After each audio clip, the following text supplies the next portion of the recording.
Okay, it is. Oh. Huh. Okay. We should have done a. Actually, can you pop them up for me, Sarah? It's asking for a security clearance on my side. Absolutely. I am putting them up. Whoops. Please excuse us, everybody. You have to love the virtual world. Yes, exactly. And then hopefully, Judy, I'll be able to pass over and you'll be able to take control. If not, I'm happy to have them from my side. Okay, great. Here you go. Super. Okay, just let me know when it turns over. So good morning, everyone. I'm excited to be part of this amazing Digging for Diamonds 3-day workshop that you're all going through. And so today I'm going to talk about insights. I'm sure everyone has used the word insight and has maybe even used it in the realm of trying to explain what's going on. But I'm going to kind of take you through it and maybe hopefully illuminating a few dimensions that may look a little different. Okay, slide. Do I have it yet? If you don't have control, you can just tell me next slide. Yeah, I don't have. Great. Okay. So back in the 60s is actually when the idea of insights actually took place. And I have this quote for you. Nothing is so powerful as an insight into human nature. What compulses drives a man, what instincts dominate his action, and even though his language so often can camouflage what really motivates him. What I really want you to take away from this is that you can't really take what people say as the verbatim of what they mean. You really have to dig deeper. Slide. So the idea, always ask your question, do people really want quarter-inch drills or do they really want a quarter-inch hole? So have that in mind when you're asking questions. There may be habits that are in place. There may be just default behaviors that people go to when in actuality, what they're really looking for is actually quite simple. Slide. So what I'm going to cover today is what are insights and why are they important, and to help you get through a bit of a process on how to get to them. Slide. So there are many definitions of what an insight is. This is one that I actually quite like. It's the idea of a resounding truth that throws a new light on what we already know or reveals the unknown to unlock a refreshed thinking. So the idea here is that insights should not be something that it comes through an algorithm or you stumble upon, or it's something you've never heard of. They actually should feel incredibly familiar. The essence of them should be not in question. It should be like, oh, of course, right? I mean, sometimes we think of this as the aha moment. It says I'm in charge, but it is not moving. So Sarah, could you, yep. So let me give you an example. We've all been familiar with Facebook. Some of us actually might be quite excited about Facebook. And really the inside of Facebook is this idea of fear of missing out, or you may have heard it as FOMO. That's really the underlying aspect of why it controls some of our addictive behaviors, why it's exciting, why people keep coming back. So understanding, so that is the key insight that falls under Facebook. Next.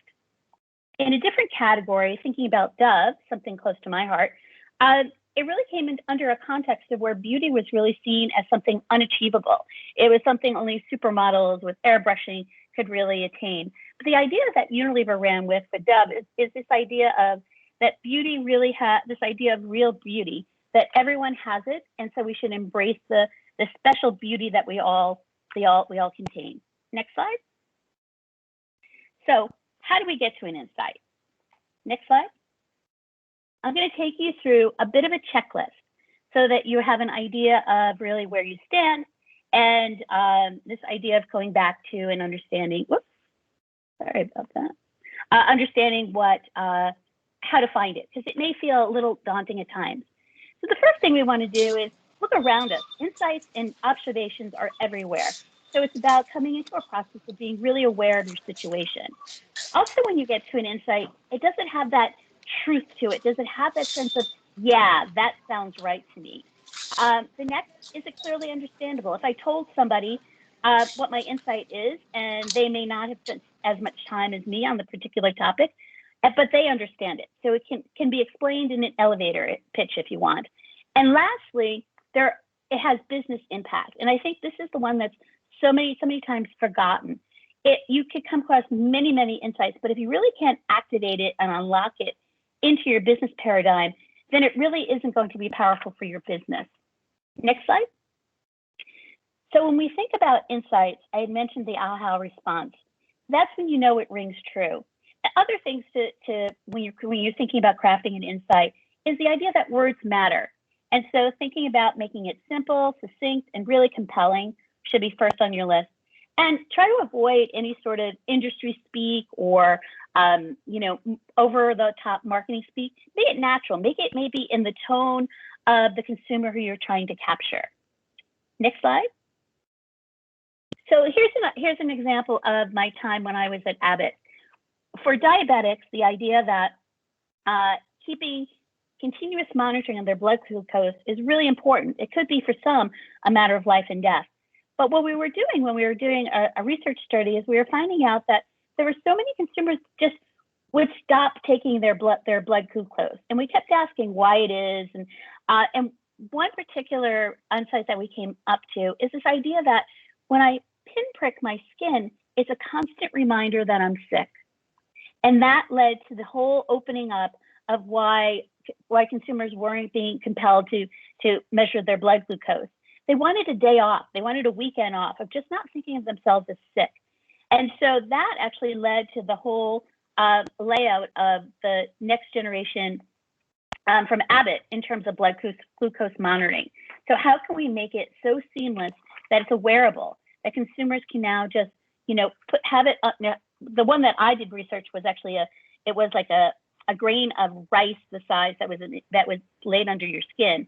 But now we have wearables that are on your arm that can really tell a story again about taking that constant reminder that I'm sick, taking it out of the consumer's framework.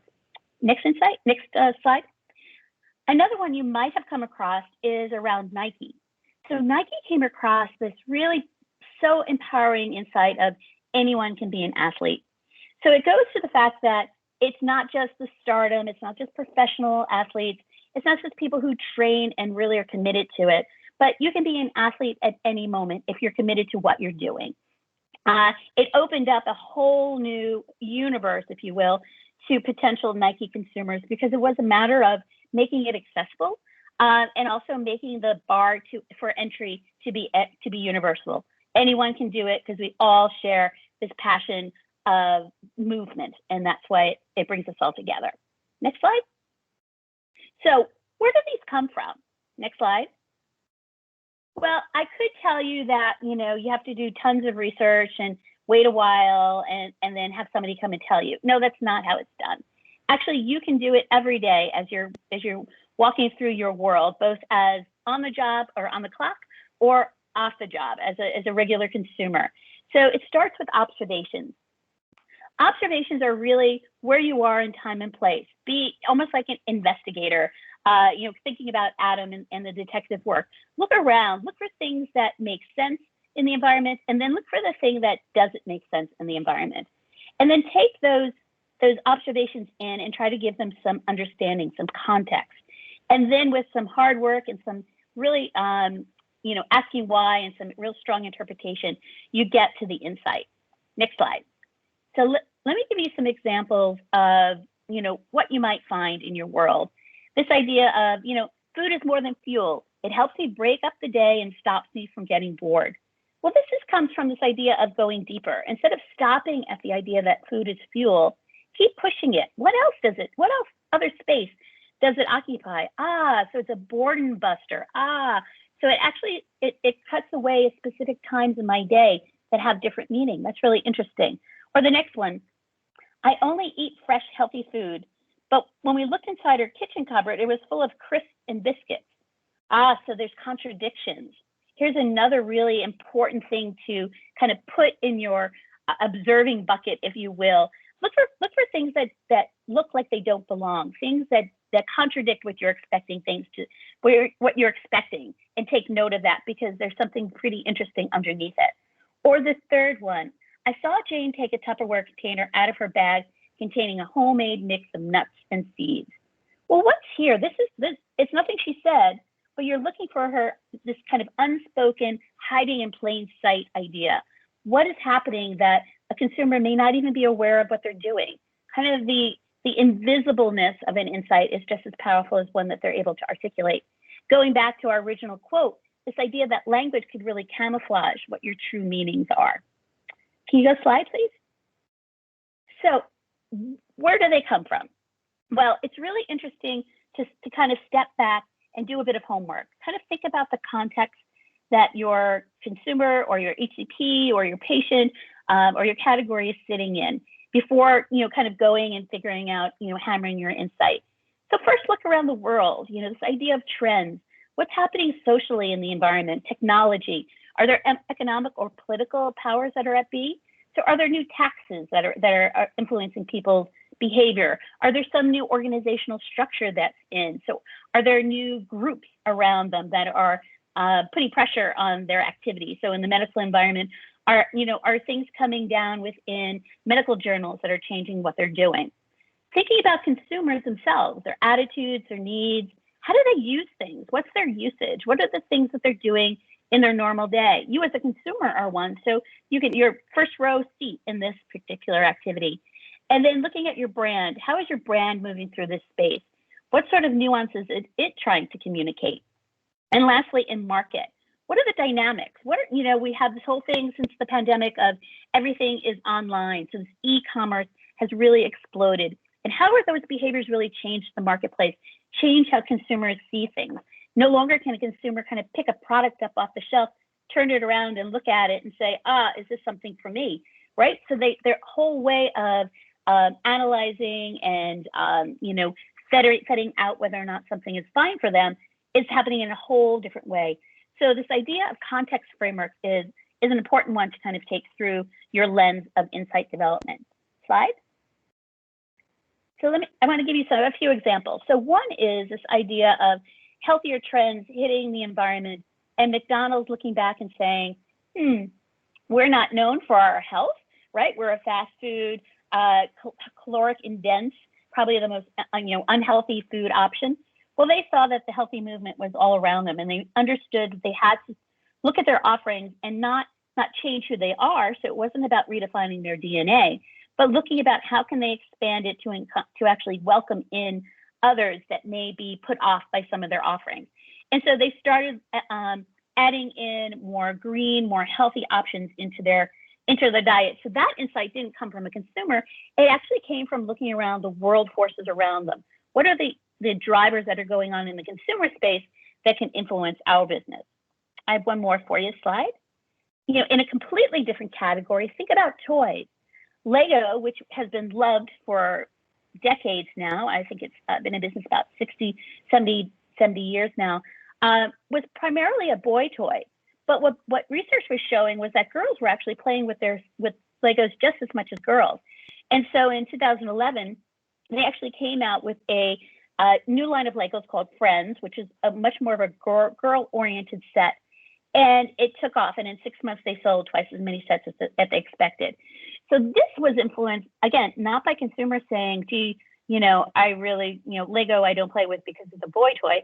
They were actually seeing usage that was, again, a contradiction to what they were seeing, as well as looking at societal forces and seeing, things like women's representation in the workplace, more women in higher universities, and also this idea of careers that were not typically women. So construction, we're allowing, in military, we're now having more women in their forces.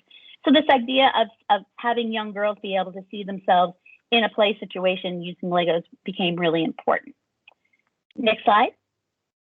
So the idea here is to always be on. You don't start your insight harvesting the minute you walk into a doctor's office, or the minute you walk in, you start a convention and start learning something new, or start a meeting. The idea of always looking around you, looking for tidbits that at the moment, and understanding them in a context, could be really important to understanding something later on. So think of yourself as, you know, somebody who's a collector, right? You're collecting observations, you're collecting, you know, bits and parts of information, these nuggets that are going to help you build a story later on. And what I want you to kind of take away from this is that this idea of being one-on-one creative with yourself and scanning and doing and looking around is just as important as doing something like formal research, which happens less often and in a different context. So you and what you're gathering is equally as important to kind of coming up with context and examples. Next slide. So what could that exactly mean? Well, it could be, you know, as you read the newspaper, being more aware of what's going on around you in the world. It could be setting up some Google alerts, maybe for some competitor brands that you want to be watching, or as you understand kind of more about your profile, the persona of your particular consumer, start having interest in some of the things they have interest in and set up some alerts. Maybe it's about going to a Facebook group. Maybe there's a Facebook group about people suffering from rheumatitis, so that you can go and you can, you know, hear what they're saying and have a bit of a walled garden to hear what their true feelings are about things. Be interested in things that are around you. Next is around consumers.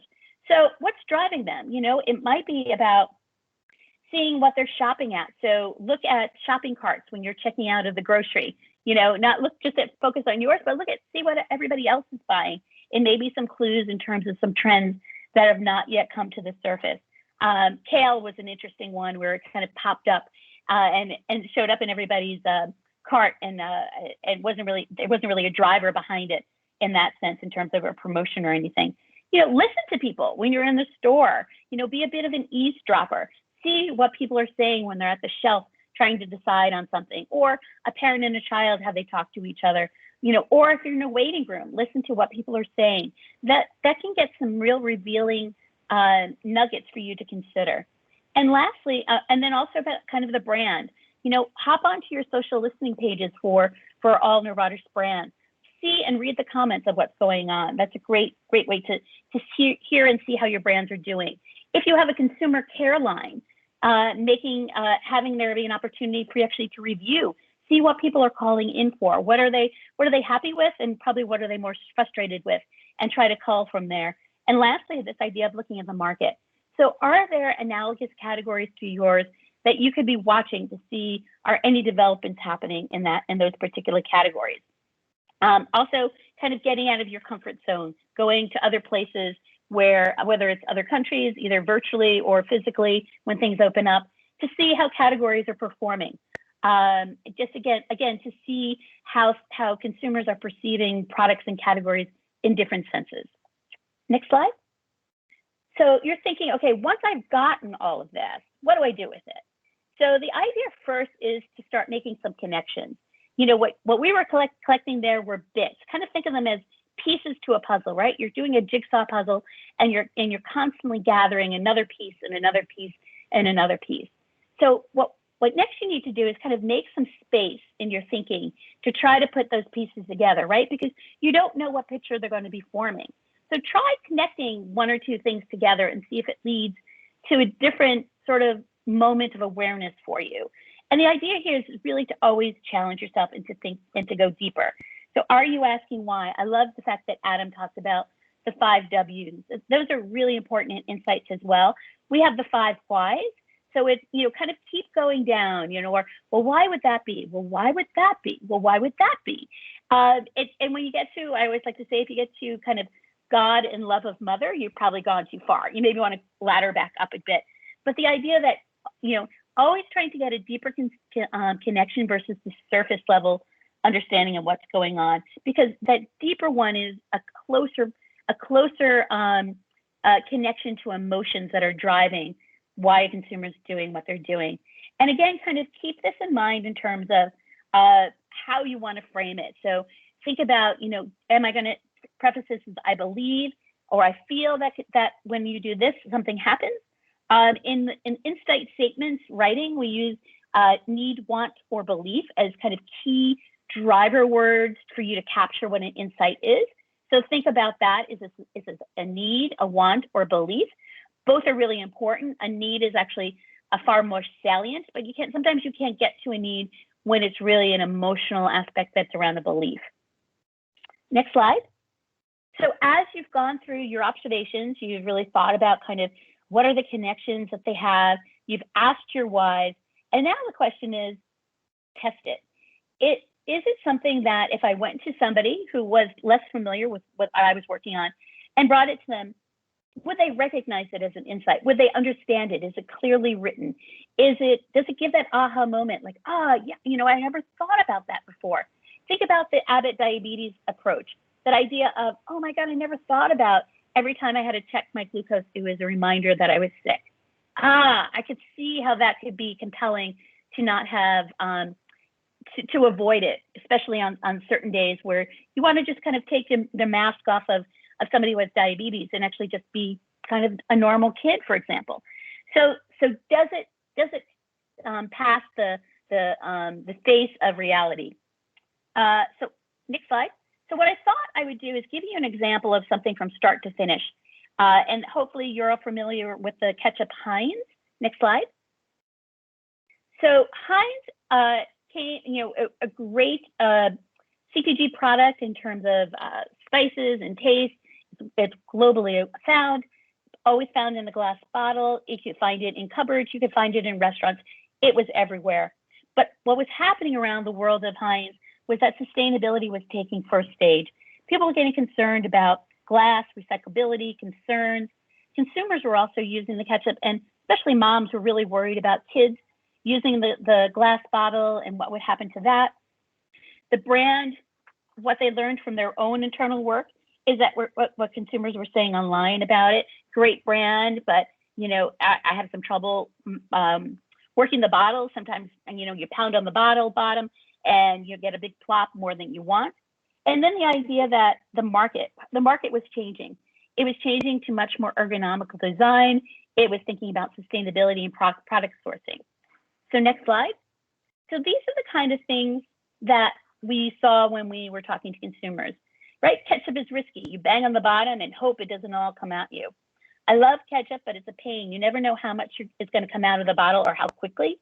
The ketchup bottle is getting towards the end and you can't get it all out. So I have to store it upside down and that doesn't work.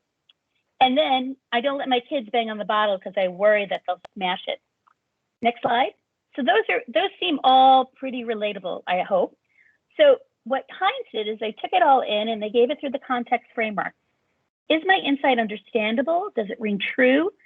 Does it change things? Do I see things in a new light? And does it unpack or does it reveal a business opportunity? So they came to everyone loves ketchup, but getting out of the bottle can be a drama. It's frustrating, messy, and you never know quite what's going to happen. Next slide. So what Heinz did is they redesigned the bottle. Not only did they make it plastic, so they got away with the glass, even though glass was recyclable,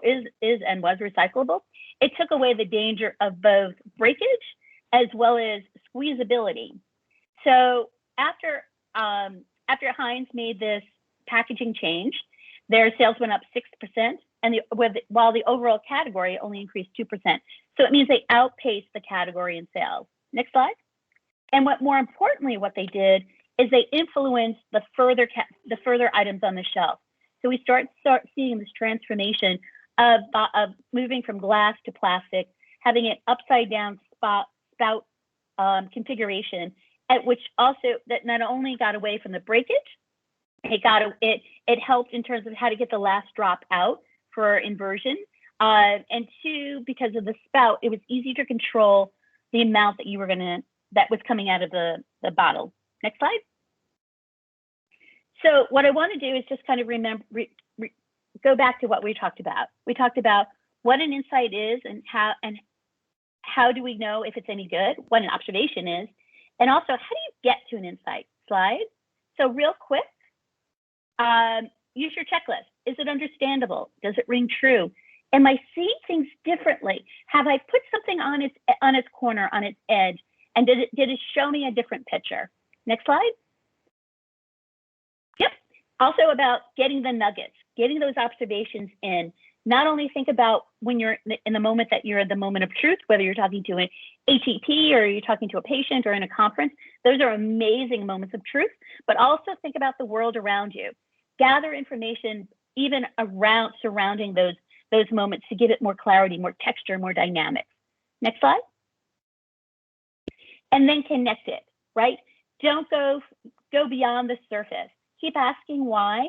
Try to connect with a deeper drive of emotion of what your nuggets and observations are really bringing together, and know that the combination is a challenge. So it's not that easy. It seems so easy when you get to the end point and people are like, oh, this is so obvious.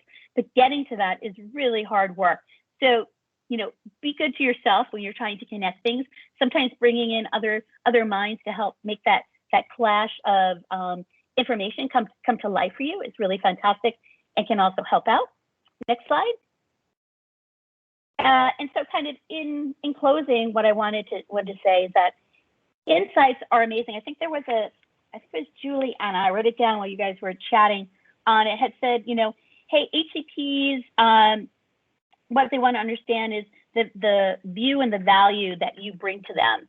And so when you're going to that HCP office or when you're going to a hospital or to talk to patients, really understanding their point of view, going back to the 5 W's that Adam talked about, having empathy, trying to understand their world and how they're maneuvering around it. And I wanted to tell you a little story about an insight. So if you can imagine, there was this woman who was holiday time and she was making a canned ham, and her daughter is watching her mom cook it.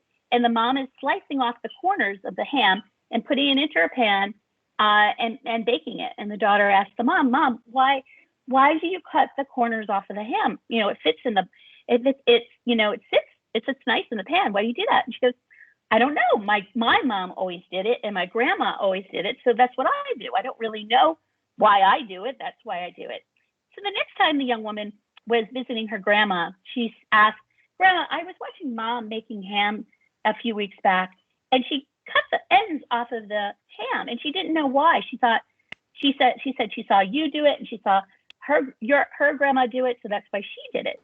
And her grandma sat back and she laughed and she says, no, dear, I just cut off the ends because it didn't fit in the pan that I had. So I hope you're laughing. So the idea is that people do things sometimes out of imitation, and it doesn't really carry a deep meaning. Or it carries a meaning that they're no longer connected with. And so having a naive listening standpoint, this idea is very similar to what Adam was talking about in terms of coming in with no judgment. I like to say this naive listener about just asking simple questions. Oh, I see you did this. Can you explain to me why you did it that way? Or again, no judgment. Or I see that you have that over in the shelf. Can you tell me how you use it? So asking questions, even though you may have a source of knowledge where you may know the answer, understanding why they're motivated to make that behavior is actually really more important. So again, kind of pulling this all together, really understanding and getting to a deep insight. Not only do you have to understand the world of the consumer and what motivates that consumer, where do they see themselves and their emotions and their preferences and their values, but you also need to understand and have an understanding of what the context is of how this is being formed. What are the forces, the drivers, whether it be social, whether it be the brand itself having an impact, whether it be other consumer product brands that are going on, so analogous categories. What else is happening around this space that is influencing a consumer's behavior? And it may not, and kind of hold back your judgment in terms of an answer until you actually ask the question and be open to hearing what would come back, because very often what you hear back might be a surprise, and that might actually be the key insight to unlock what you are, what you're going for, what you're trying to understand deeper. So thank you very much. It's been great talking to everybody. Judy, thank you so much. That was fantastic. It's lovely to be brought on the journey of where you start, the things, the tips and tricks do along the way, and ultimately some of those beautiful insights that we saw. As you rightly pointed out, it's not until someone tells you an insight that you go, oh, that was so obvious. How have we never thought of that before? So I'm thinking about, in relation to being in the medical field and meeting with our medical experts. Mhm. And on that, guys, please use the Slido to pop in your questions for Judy, and we'll answer them as we go. But how important do you think it is of maybe we don't, when we're in there with a couple of meetings, we don't necessarily have an insight, but we have some of those Mhm. little nuggets, as you talked about, those Yep. little puzzle pieces. How important do you think they are? Oh, they're gold. That's why they're gold nuggets, right? But you have to be careful to not stop there.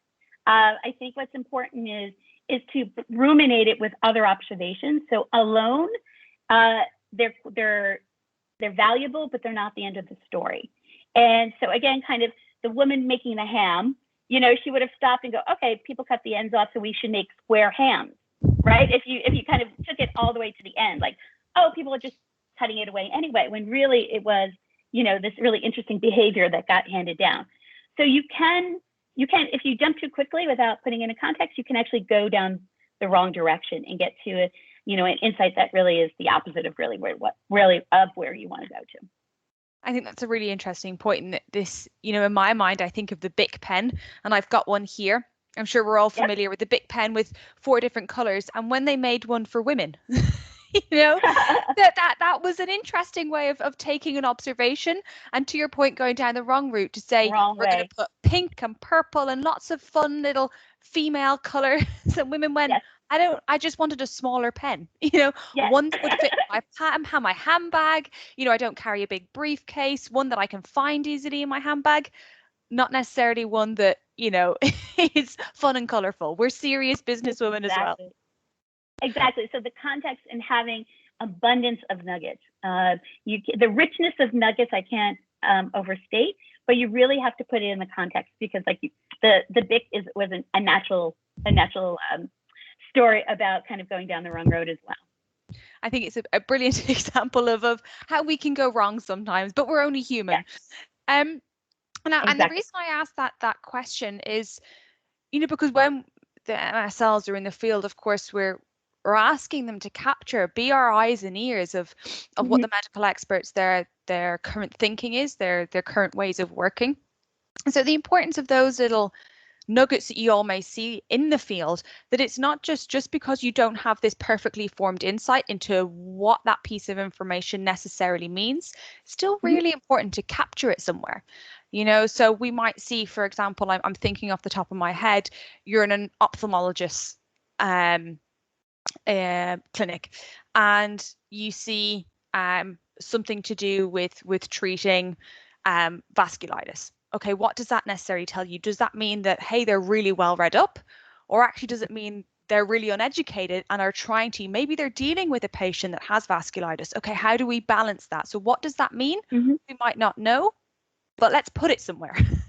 In case. Yeah, exactly. I mean, doing even just a quick trick of doing a quick scan of, if it's a HCP that you visit often, doing a quick scan every visit, note some things down, and then when something changes, be observant and say, I see that you've got new posters or a new model, or something has changed. Oh, that's really, and just ask.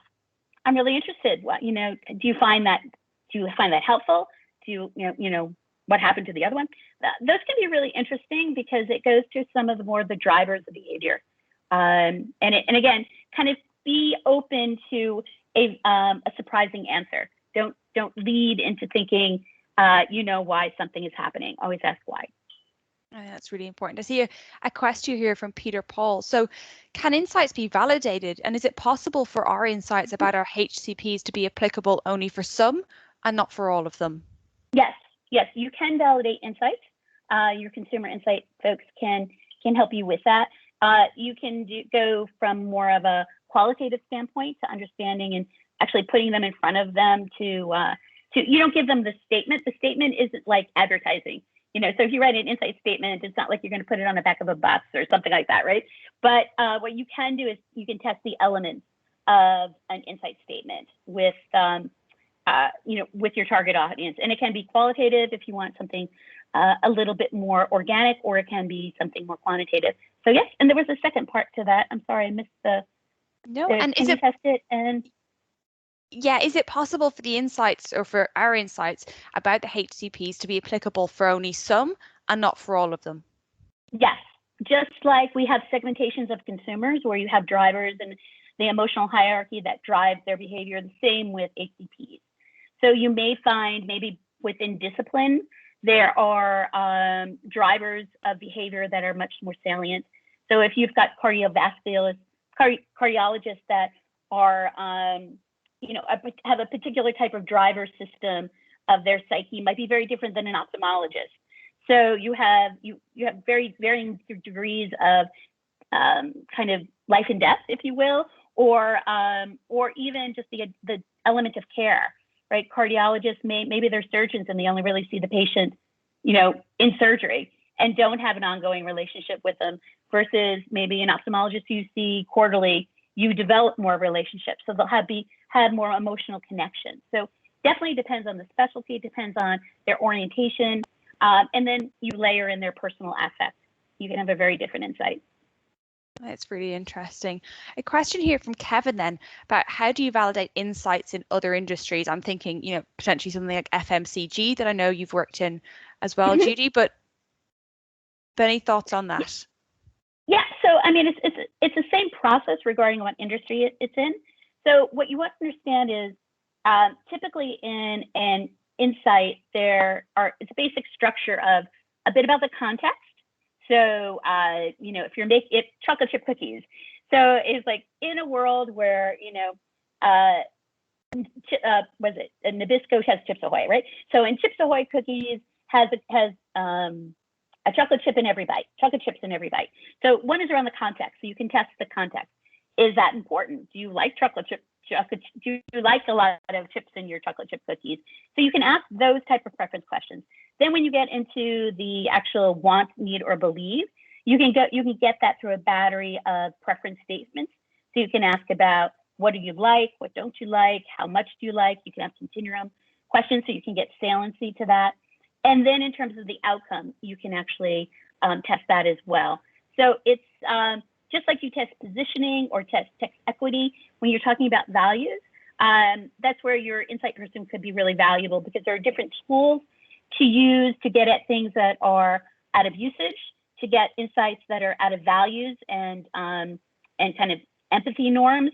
And then there are tools in terms of validating consequences, like you want this to happen, right? Not that. And so you can validate the elements, but it's important to know is you can't reverse engineer that. You can't do those pieces of research and then put together your insight. It doesn't work that way. It only works the one direction. It's really interesting. I think that actually kind of matches nicely with another question I've got here, and I'm picking one from Slido. And that is, how do you measure the importance of an insight? Are there, I'm going to add to this question, are there different weightings to insights? And I've, got my own opinion on that, but would love to hear yours, Judy. Yeah, I think the first thing to kind of say is insights and insight writing, it's an art, not a science. So there is a lot of skill that you cultivate over time, especially language. There are writing. We always say kind of target a 5th grade level of writing to try to not go over somebody's head, but certainly don't talk under somebody's ability, but to be really crisp and honest. So that's kind of like the middle ground. And yes, there are different weightings. And weightings, when I said at the beginning about impact, you can create really meaningful insights. But if they're going to have a low impact in terms of the strategy of the organization, they're sitting on potential somewhere where they're not going to be able to activate that. So while they're fantastic, and they might be really an aha, again, kind of if the business can unlock it for growth, then it really isn't a powerful one. So one is really putting the lens on the business on top of an insight. And two, again, kind of taking the insight and understanding, okay, who does this reach? So again, you may be able to do it like back of the envelope gut feeling like, wow, this is kind of a little too targeted. Can I go a little wider and still keep its emotion and its power? And if not, then it may be, again, kind of a great insight, but you put it on the shelf because you can't quite unlock it at this moment. But most times what you can do is, if you have an insight that feels too small, kind of going back and reworking it to see, can I broaden this out a bit to, like, the insights for diabetes actually came out of work we were doing with kids. And so we initially thought it was a kids only insight. And what we wanted to learn is this a broader perception among diabetics? Do they all carry this meaning? And so you can test it and see if you can actually launch forward. So I guess it's, know your target and then see if you can make it universal. That's where it's more powerful. Fantastic. Thank you so much, Judy. I've got, in the interest of time, I'm going to ask one more question. I see we've got a few here, so maybe I might be able to pass them to you offline and you may be able to give some brief answers. Thank you so much. So one then here, are there any particular tools or techniques that can be used to gather observations and nuggets so they can be examined methodically, such as, well-known models or flow charts or templates, or even some quick tips that you like to use? Well, there are shortcuts, but there's no kind of algorithm. So I don't want to burst your bubble. There's not an algorithm. You put the pieces and always go in this direction. But there are tools. Certainly, there are from the steeple point of view, the kind of the social, technology, economic. There are agencies that help, put that stuff together for you so you can understand it better. Things like Kantar or the Futures Laboratory, places like that can actually, combine a lot of what's going on in whether it's culturally or whether it's geographically. They can comb it together and you can have a faster look at things. There's certainly tools around digital scraping, so that will go through and do your social listening, see what keyword searches are, go into like Amazon and see what some of the things people are Googling. So there are digital tools that you can kind of use more efficiently to find out kind of what are the key themes that are trending to understand that. The people part, that is a bit, you can try with some semiotic reports, and semiotics, if you're not familiar with, are basically kind of what are the signposts that are happening in the culture that are changing. Things like people walking around with a smartphone, connected to them. That's a signpost. Like, okay, that's a different. We didn't see that before, and now we're seeing it. So there are agencies that help with that. But once you start kind of pinning it around, you still kind of are on the edges. You still have to bring it in and say, why is that happening? And that I think it's best to do. I personally find it's best to do a bit of solo work to kind of get your story and your thoughts initial, and then share it with a smaller group. And try not to have this idea of trying to hammer it out in an hour. Like, okay, we've got an hour, let's hammer this out. I would not take that point of view. I think doing small, really intense sessions and then trying to link it together, having space between, will give you time for reflection, as well as time to come back and say, I think I can work this stronger. So that would be in terms of the how-to, what I would recommend you doing. Gee, that is fantastic. Thank you so much. I really cannot thank you enough for coming in, for spending some of your time and really walking through insights and your experience with insights and tying it back so nicely as well to Adam's session. So a massive thank you, Judy, and a virtual round of applause. Have a wonderful day, thank you all. Judy. Cheers. So everyone, what a journey we've been on today. Oh my goodness, I'm feeling so energized. I know it's early for me. It's 9:30 in the morning here in Dublin. I appreciate for some of you, it's not as early. You're a little bit later into your day, but I really hope you're feeling as energized as I am, for sure. What I'd love to do, though, is hear some of your thoughts about the couple of sessions we've just had with Judy and with Adam.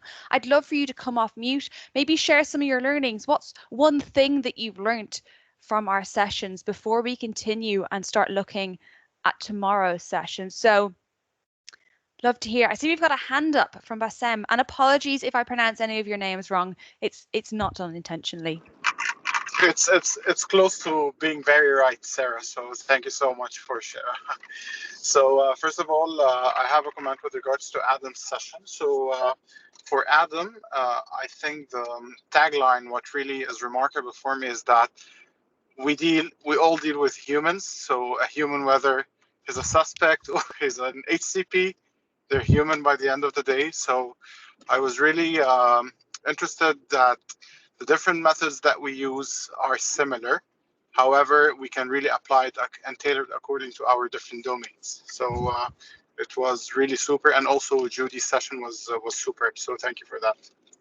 Thank you so much for sharing, Bassem. Absolutely. And I that was our sentiment, to try and let's look a related world. You know, we spend so much of our day and our week and our life immersed in pharma, and you know, stealing and gleaning tips from other companies within pharma, but we're still within this industry. So how can we broaden our view, look at something different in the world that also is a little bit related to your point?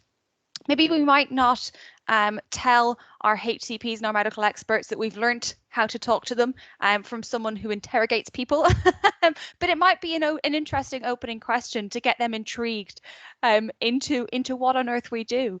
Anyone else love to share? I'd really love to hear maybe one thing that you've learned today.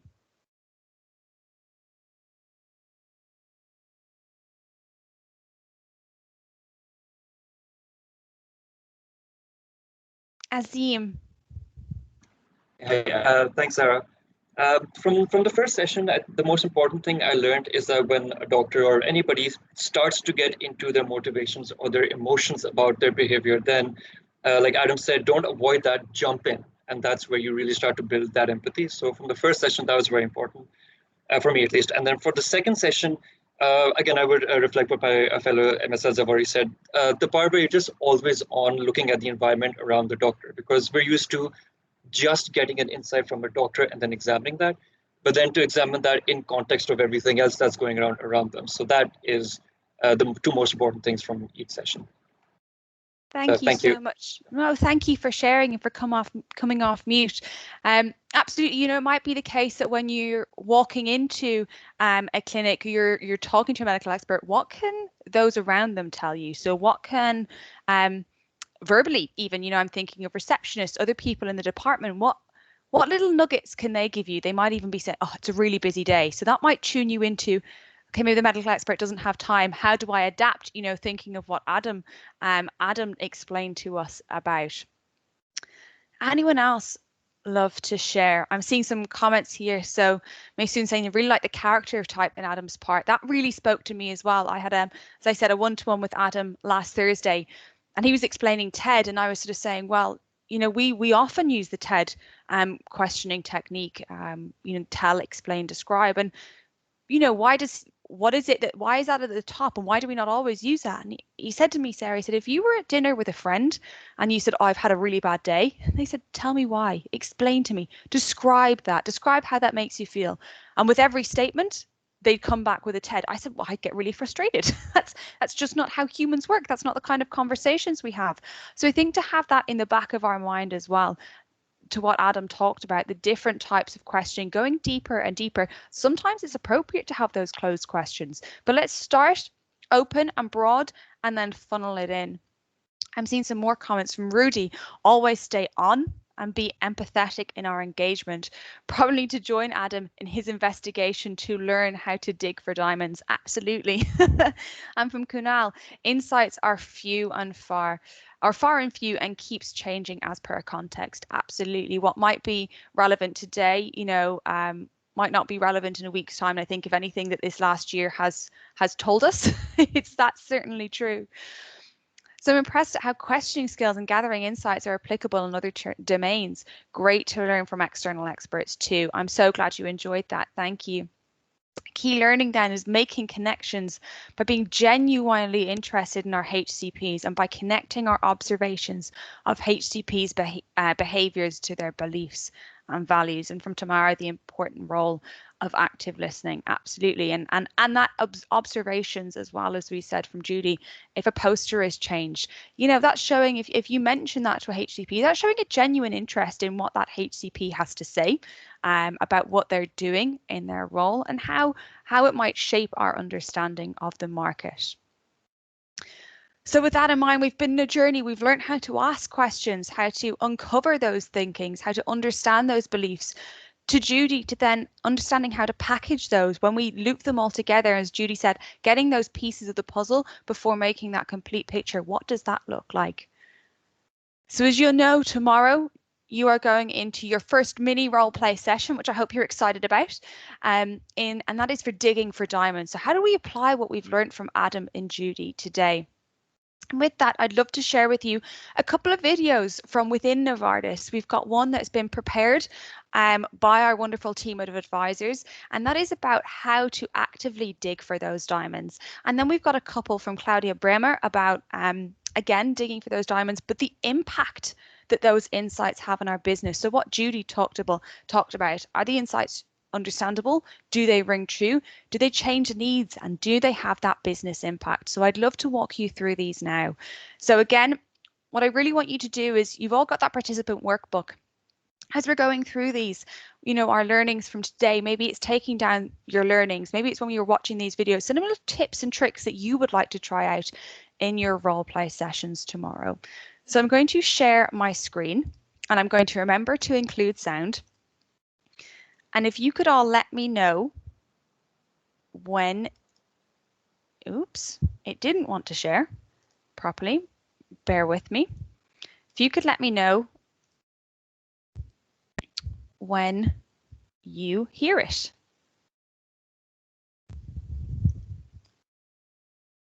I don't think I shared with sound. I think this is what happens when you run sessions this early in the morning. Here we go. Can you let me know if you can hear and see it? We can hear it. Such a statement.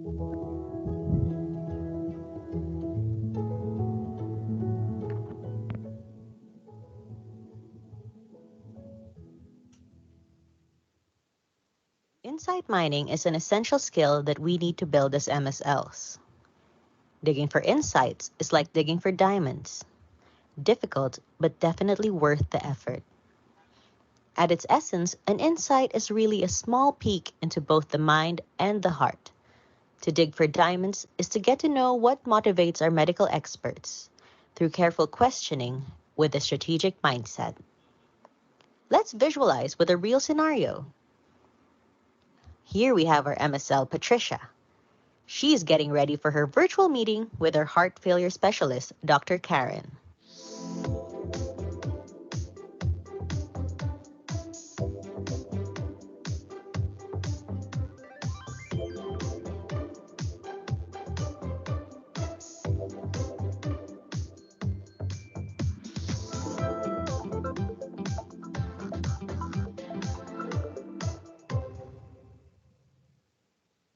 So what do you think are the implications of the Pioneer HF study data on acute decompensated heart failure?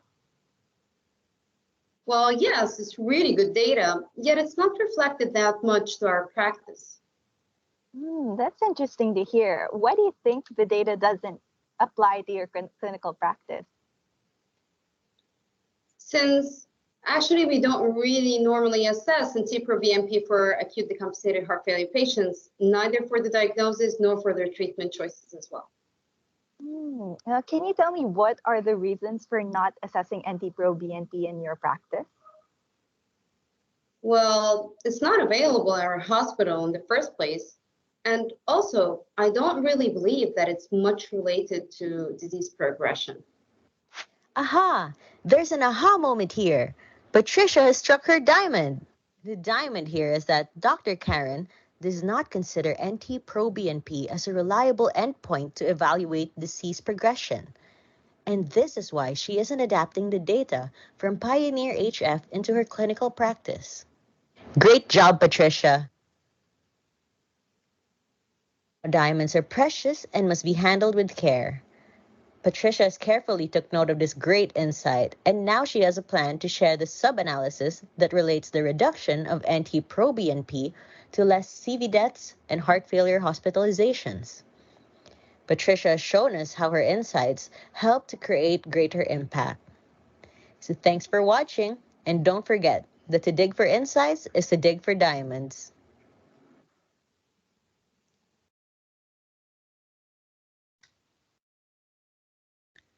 So what are your thoughts? I'd love to hear about some of your thoughts from this video. What are some of the pointers that you picked up on? Anyone notice the different questioning techniques? What questioning techniques were used there? Seema saying they changed the communication strategy based on the identified diamond. Absolutely. I'm not going to replay the video right now, but I can absolutely send it to you afterwards. We've got a couple of more videos to get to, so I'm just conscious of time. Anyone else? Well, first of all, I think it's a fantastic video. Tell me more, Isaac. Absolutely. We heard that a couple times. The open questions were used, absolutely. Actively listening and tailoring a response based on what the HCP said. Asking why is key for insights. Absolutely. Those 5 whys. Good to uncover what more data is needed. The probing questions, how she was mirroring the style of the HCP. Absolutely. That pause and active listening. You notice that she reflected as well before jumping into another question. She wasn't reading, as Adam said, that sheet of questions, say, I need to get an answer for this, this, and this. It was very much, okay, that's a really interesting thing that you've said there. Let me probe around that a little bit more, letting it sink in and actively listening, not what we call listening to fix. So I'm now going to play another video from you, or for you. And again, let me know when you can see it.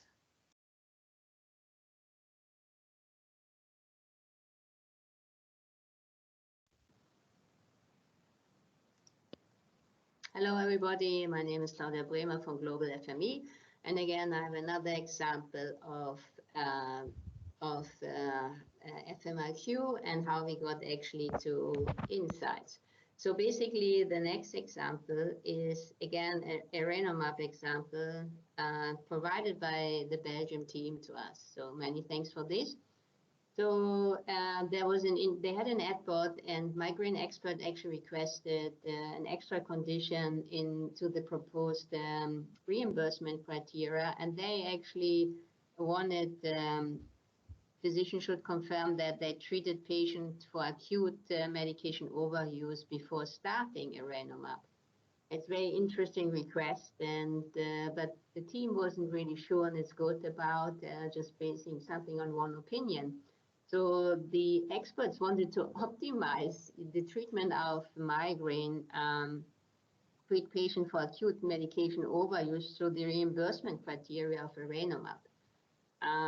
But they explored further to ask a bit why, and they talked to they asked other medical experts, among those young potential medical experts, for their opinion, and who was doing a migraine fellowship in an expert center abroad. And according to him, the medication overuse does not exist, as some patients actually need this medication to control their condition. It's not an overuse, but they have such pain that they need to treat themselves. So the use of acute medication will decrease when prophylactic medication is taken. So automatically you will reduce it. And they further investigate this viewpoint, which was actually confirmed. So internationally. So it seemed, so what we found out that some medical experts believe that acute medication overuse in migraine is a distinct indication, which is not the case. So they found the why. So their belief is that they think that's a distinct indication, but it's not. So the action taken was that they excluded this condition from the proposed reimbursement criteria, and together with other adjustments, they simplified the reimbursement criteria proposal, and related documents for Erenumab were submitted. And otherwise, it would have been led to access barriers, major access barriers. So good, sometimes it's really good to look deep into and ask for the whys, and there are different opinions, as we know. So this is one example from Belgium. Many thanks for listening to this one. Fantastic. So I'm going to pose the same question to you all. What are your takeaways from that video with Claudia? Anyone have any takeaways that they'd like to share? We saw the process of giving that little nugget and really developing it so we understood that context, as you said, that really important context. the exploration, asking around why. Okay, and finally that implication of that insight. What business impact did that have? We'd love to hear some of your thoughts on that. Maybe it's something that you've seen in the field yourselves. If you can, I'd love to see you off camera as well. No, I'm not alone sitting here.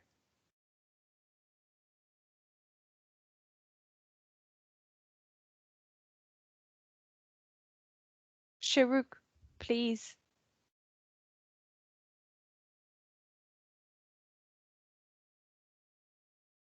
See, Sharuk, you've got your hand up, but I can't hear you if you are saying anything.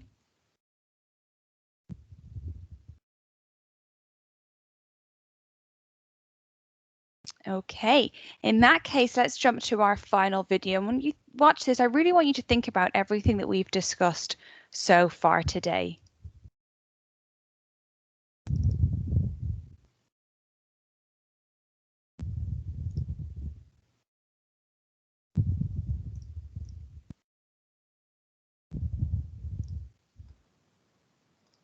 Hello, everybody. Thank you for listening to this example of how we got from field medical intelligence to insight. This is actually my own example. So my name is Claudia Bremer from Global FME, and that was during a time when I was a commercial as a brand director in Germany, launching a cluster. A cluster is a once-yearly infusion. It's a bisphosphonate and was indicated for several osteoporosis-related indications, including as well Paget disease. At time of launch, 2007, physicians were used to oral treatments administered daily, weekly, or monthly. And at launch of at the time of the launch, physicians were actually used to bisphosphonate for more than 10 years. So, I mean, you would believe they have a lot of experience. Just to let you know, the market was genericized at time of launch earlier than expected. So how did we get from intelligence to insight? We got really amazing feedback. What was I've never seen for a product before in my career. And because the data were really overwhelming, we really got this feeling, wow, such efficacy. At the same time, we did not see any reaction. So how they're not really utilized. Many physicians, the majority of physicians didn't utilize it, despite being like confirming the great efficacy. And the standard answer we got, right? If you ask the first wise, oh yeah, it's a limited budget. You know, they always come with this if you think of a genericized system market. And we knew that this was not the true answer. And because we had some special agreements in place with health insurances at that time.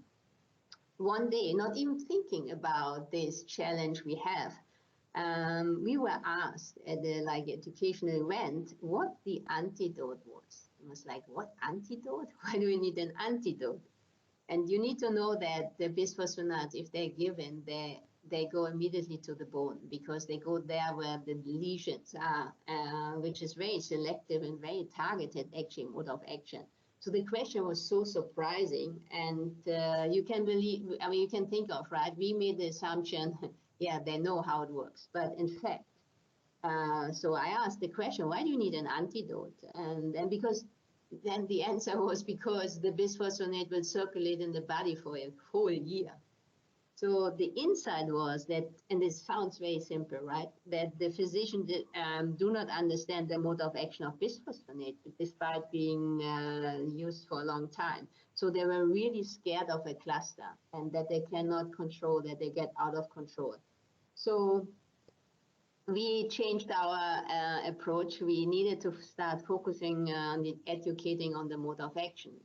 As I said, it sounds simple, but actually it is very impactful if you get to an insight. And always, it sounds simple. It's the aha moment when you find an insight. But it's important to listen to your stakeholders, ask the right questions, and it's also important not to assume anything. So I hope this is a helpful, useful example, and get to insights. This is where we make the difference.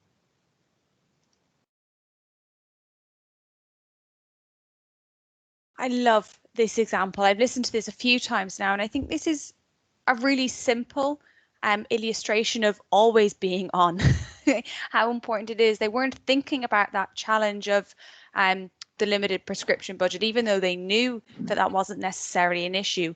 It was only when someone asked for what's the antidote that they went a little bit deeper and were able to look at the picture as a whole. So taking those two little nuggets in isolation, those two little pieces of the jigsaw puzzle, and being able to put them together to understand the bigger picture. So I'd like you to think about this before you go into tomorrow's role play sessions. And I'm going to give you an overview now of what those sessions look like.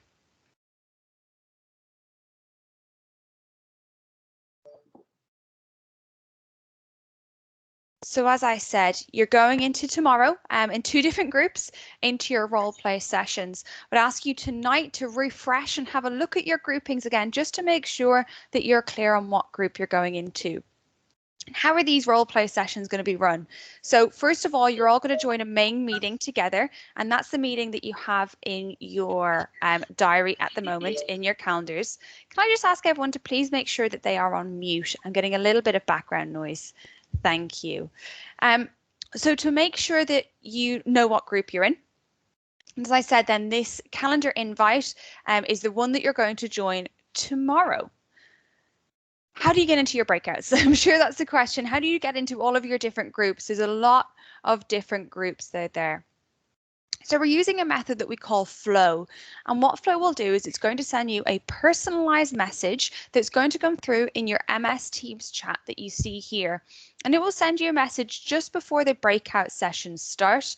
And all you have to do, as you see here, is click on the button that says open session, and that will bring you directly to your group. So we've tried to make it as easy as possible for you, not having to click on lots of different meeting invites. Once you get into the main session, a flow message will be sent.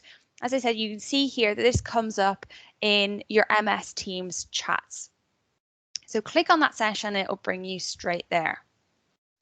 But what does the agenda look like? So as I said, going into it, we'd like you to click on the invite that you have in your calendar using the main invite link. You'll then be sent a link using the flow message. And here what you're going to do for digging for diamonds, it's a little bit longer than some of the other steps. We really want you to practice those questioning skills, those 5 whys, the 5 Ws. So we've given you 10 minutes to role play within that. So you'll have 10 minutes to role play with 3 minutes of feedback. And during that feedback, what we really want is everyone else in the group, so the other 3 MSLs in the group, to give feedback on 2 positive pieces of feedback. What went really well? What did you really like? What questioning styles did you observe? And maybe 1 piece of constructive feedback. So what could be done a little bit better next time? What is 1 area that you think might need working on? So go through that with all 4 of you in your group, and then we've got a 15-minute break. After the 15-minute break, you're going to come back to the main group. So again, that's the one that's in your calendar invite. And we're going to talk about our group learning. So much like we did today, what is it that you struggled with? Maybe. Did you struggle to adapt your style slightly? What is it that you really liked? What is it you found a little bit easier than you expected? What are some examples of some great opening questions that we saw, perhaps, with really uncovering that current thinking? You'll then again be sent another flow message and clicking on that to go into your breakout group. Again, before coming back for group learnings after your second round. So what did you work on in that second round? What did you find a little bit easier even again? What is it something that you're still struggling with? What is it something you'd maybe like to work on to improve within that? And then we'll have a little recap and an overview of the next day. So for those of you who aren't familiar with it, how to join 2 MS Teams at once. And this is what you'll be required to do tomorrow. So when you're in the main meeting, you'll click that flow message again to go to your breakout session. And all that will do is that'll put you on hold for the main meeting. Then you'll get a message. You're going to get some timed messages throughout the day to remind you, you should be on your final role play session. It's time for your break and it's time to come back to the main group. When you're requested to come back to the main group, just click the leave button. in your breakout group, and then click rejoin or resume in the main breakout. So the order for tomorrow, what does that look like? So you'll have all received instructions from me on Friday about what case scenarios, what are the diamonds you're going to be holding that the MSL role-playing has to dig for. So in set 1, person A will play the role of the HCP, person B will play the role of the MSL, trying to uncover, trying to dig for that diamond. Person C will be the observer and person D will be the timekeeper. As I'm sure you've seen, we have some quite tight timings, and so we'd really ask you to maintain those timings. We don't want you running over, not getting the opportunity to role play, or missing out on your break. And then that will be repeated. If there are only 3 of you in the group, the timekeeper will also play the observer. So I just ask you to put a little timer on your phone or your iPad and just going through that. I'm going to pause for questions. I know I've gone through that quite quickly. It will be recapped at the beginning of your sessions tomorrow about the exact timings, but we will be sending out prompts throughout the day. Just to make you aware, for those of you in the East APMA group, I won't be online. That is from 3:30 in the morning my time, and nobody needs to see me at that time. So your points of contact for those sessions are Kevin Lim and Erica May Gonzalez. They will be able to answer any of your questions. Then for the West group, West APMA group, it will be myself and Mohammed Sleem who will be there to answer your questions. We will be dipping in and out of the groups. So if you see us appear, please don't stop or pause or anything like that. Just keep going as you would. We will of course be on mute, but it's really just to get a sense of how you're all doing, how it's flowing, just for our own information. Within some of the groups as well, there are going to be some what we call silent observers. So there are some quite new MSLs within the region that haven't started engaging with medical experts yet, or haven't been in the field for that long. So we're giving them an opportunity to see what good looks like within the region. So again, be welcoming to them, of course, I'm sure you will be, but show them the ropes, you know. I would ask, and this is really, really important, tonight to please go over those case scenarios. We can't have a good role play session without everyone in the group understanding the case scenario. Again, ask you to refresh, do a quick reminder of what groups you're in. But importantly as well, if you're not going to be at the session, please inform the rest of your group. It will be them that has an impact on, not necessarily me. So please inform your group. You have the names of those groups. Go back to the folder tonight, check them. If you're not going to be there tomorrow, please do let them know. But I really would encourage you to be there. As Adam said, role playing is where you really get the value from trying out these questions, from trying out these new techniques. And this is a really, really safe space. We're all in this to learn together. I've run several villages now at this point, and the feedback is always great that the role playing is the most fun bit of it. So immerse yourself, be brave, be curious, be inspired, and be unbossed, and make the most of this opportunity. And again, use your participant workbooks to note that feedback that you've got and use it as a point of reference in the future to go back to, and remember your village journey. So I'll pause there for any questions or any closing comments from Erica, Sleem, Kevin, or any of the other advisors.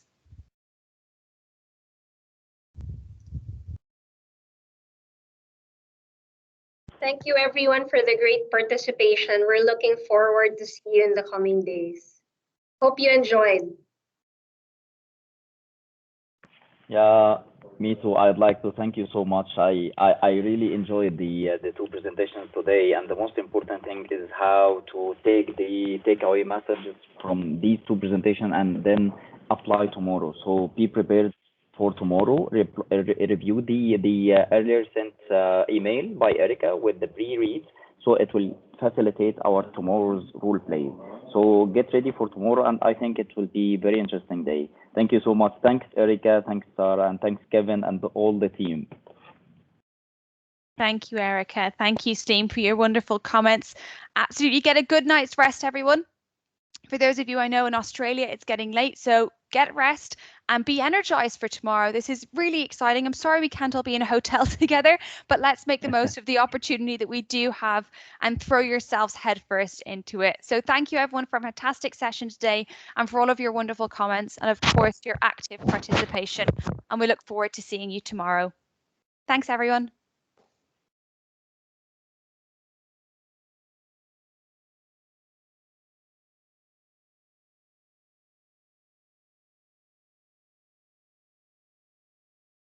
Well done, Erica and Celine.